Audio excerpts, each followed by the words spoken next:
IPhone 13 pro max করে নিতে পারবেন। আইফোন 13 প্রো ম্যাক্স এর যে ফিচার গুলো আছে প্রত্যেকটা ফিচার কিন্তু আপনি উপভোগ করতে পারবেন আপনার হাতের ফোনটা যত নরমাল হোক না কেন। তো বন্ধুরা, ভিডিওটা কিন্তু ভেরি ইন্টারেস্টিং। চলুন ভিডিওর মূল কাজে চলে যাই, ভিডিওটা শুরু করা যায়। কোনো নরমাল অ্যান্ড্রয়েড ফোনে আইফোন 13 প্রো ম্যাক্স এর ফিচার নেয়ার জন্য, ফিচার উপভোগ করার জন্য কিন্তু 5-6টা অ্যাপ্লিকেশন দরকার হয় আপনার স্মার্টফোনে।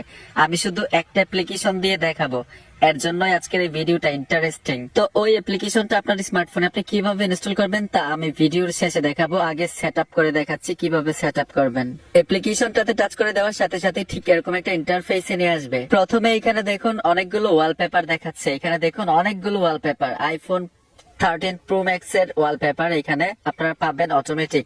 তো এখান থেকে যে ওয়ালপেপার আপনার স্ক্রিনে রাখতে চান সেই ওয়ালপেপার এখান থেকে রাখতে পারেন। আর যদি না রাখতে চান এখান থেকে টিকমার একটা আইকন আছে, উঠিয়ে দিবেন, ওয়ালপেপার থাকবে না। তো আমি রাখতে চাই, এই আইকনটা দিয়ে রাখবেন। তারপরেই পাবেন গেট স্টার্ট। গেট স্টার্টে টাচ করে দিবেন। গেট স্টার্টে টাচ করে দেওয়ার পরে এখানে পারমিশন চাচ্ছে, আমি অ্যালাউ করে দিলাম। তো এইখানে দেখুন, মানে এটা হচ্ছে আপনার স্মার্টফোনটা যত নরমাল হোক না কেন, আপনি স্ট্যাটাস বার যদি টান দেন ঠিক এরকম আইফোন প্রো ম্যাক্স এর, মানে আইফোন 13 প্রো ম্যাক্স এর মতো দেখাবে। আপনি কি এটা চান? যদি চান এই অপশনটা অন থাকবে। এখান থেকে ওকে এনেবল নাও এই অপশনটাতে টাচ করে দিবেন। এখান থেকে একটা পারমিশন দিয়ে দিবেন আপনার ফোন থেকে। তো পারমিশন দিয়ে দিলাম। তারপরে হচ্ছে স্ট্যাটাস বার গেল। আপনি যদি নোটিফিকেশন বার টান দেন ঠিক এরকম দেখাবে আপনার ফোনটাতে। আপনি কি এটাও চান? যদি চান এখানে টিক মার মানে অন থাকবে। এখান থেকে ওকে এনেবল নাও এই অপশনটাতে টাচ করে দিবেন। এই অপশনটাতে টাচ করে দেওয়ার পর ঠিক এরকম একটা পেজে নিয়ে আসবে। একটু অপেক্ষা করবেন। এখান থেকে একটু নিচে চলে আসবেন। এখান থেকে আইফোন 13 লঞ্চার এই অপশনটা এখান থেকে অ্যালাউ করে দিতে হবে। তো আমি অ্যালাউ করে দিলাম। অ্যালাউ করে দেওয়ার পরে সর্বশেষ এইখানে দেখুন, এখানে ব্যাক বাটন, হোম বাটন। আমার ফোনেও কিন্তু এখানে back button, home button show করতেছে। তো এই বাটন গুলো কি আপনি রাখতে চান নাকি রাখবেন না? এখানে দেখুন, যদি এই অপশনটাতে টাচ করে দেন এখান থেকে বাটন গুলো চলে যাবে সেটআপ দেওয়ার পরে।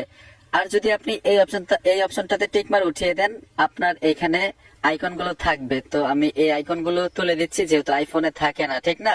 তারপরে এখানে দেখবেন গেট স্টার্ট। গেট স্টার্টে টাচ করে দিবেন। গেট স্টার্টে টাচ করে দেওয়ার পরে একটু লোডিং নিবে, একটু অপেক্ষা করতে হবে। তো অলরেডি লোডিং শেষ। এইখানে দেখুন সেটআপ ডিফল্ট নামে একটা অপশন পাবেন, এই অপশনটাতে টাচ করে দিবেন।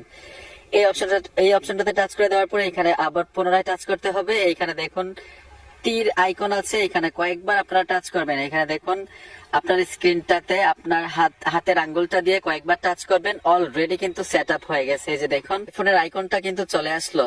এবং শুধু আইকন না, আইফোন 13 প্রো ম্যাক্স এর মধ্যে যতগুলো ফিচার আছে প্রত্যেকটা ফিচার কিন্তু এখানে চলে আসছে।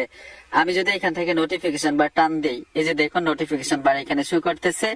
জাস্ট এইখানে একবার টাচ করবেন। টাচ করে দেওয়ার পরে এখানে দেখুন ইয়েস নামে একটা অপশন পাবেন। ইয়েসে টাচ করে এখান থেকে আপনারা পারমিশনটা দিয়ে দিতে হবে। পুনরায় পারমিশনটা দিয়ে দিলাম। পারমিশনটা দেওয়ার পর আমি যদি আবার নোটিফিকেশন বার টান দিই এখান থেকে আমরা ব্রাইটনেস কমাইতে পারবো, বাড়াইতে পারবো। হচ্ছে এখানে দেখুন আমি যদি এইভাবে স্লাইড করি, এখানে দেখুন আইফোনের ফিচার গুলো, ঠিক আছে?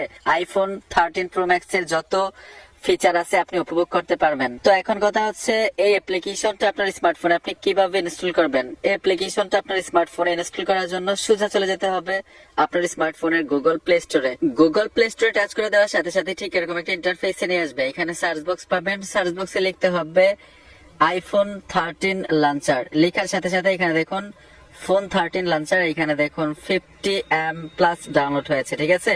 তো এখান থেকে এই অ্যাপ্লিকেশনটাই কিন্তু ইনস্টল করতে হবে। আর আপনি যদি চান আইফোন 13 প্রো ম্যাক্স এর লঞ্চার ভালো লাগে না, আপনি আগের অ্যান্ড্রয়েড ভার্সনে যেতে চান, তাহলে আপনি এই অ্যাপ্লিকেশনটা আপনার ফোন থেকে আনইনস্টল করে দিলেই হবে, সবকিছু আগের মতো হয়ে যাবে। তো বন্ধুরা, এই ছিল আজকের ভিডিও। আশা করি ভালো কিছু শিখতে পেরেছেন। এতক্ষণ সাথে থাকার জন্য সকলকে ধন্যবাদ।